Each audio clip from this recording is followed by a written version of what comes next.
So what's the first word that comes to mind when you think of Across the Spider-Verse? Me at least. It's identity. I love what they did with Miles' character in this movie. Specifically that they didn't do anything. They didn't backtrack his character development, but instead allowed his identity, his confidence gained in the first movie to drive the conflict. He knows he's Spider-Man, and he's sure of himself, to the point that he's the only one that knows what the right thing to do is. What's right and what's wrong isn't always black and white. And it's in these moments where it's unclear how one should act, that even the best of people can default to sources of authority.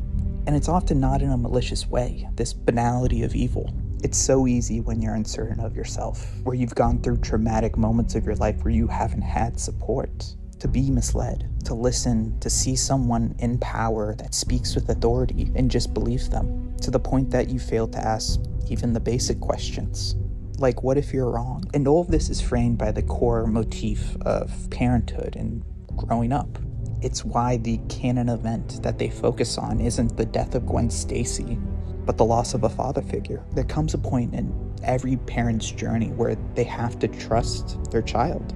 They have to trust that the love and knowledge and everything they put into them will allow them to succeed.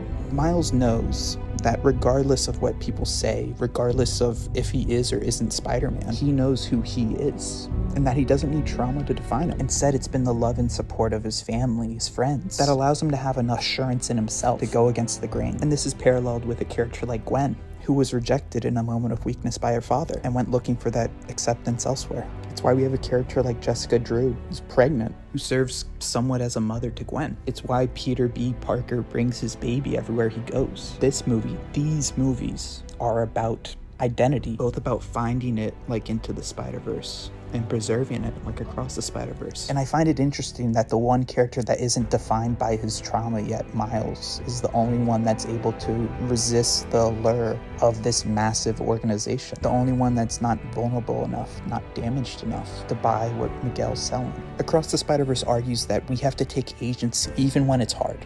That simply doing what you're told isn't always the answer. That with great power does come great responsibility, and that you can't push that responsibility onto someone else, especially when it's a hard choice to make. Oftentimes in these situations, it only takes one person to question, one person to dissent, to show others that there is another way. Because we do need other people, not to destroy or whittle away what makes us unique, but to support us, to build us up, to allow us to make the difficult decisions, to take that responsibility and love us still regardless of our decision. The story of Miles Morales isn't over yet, and given the way the movie ended, I know they're not done with this theme of identity, especially about how it relates to how we form our identities, specifically how others help us form our identities, and if those identities are set in stone.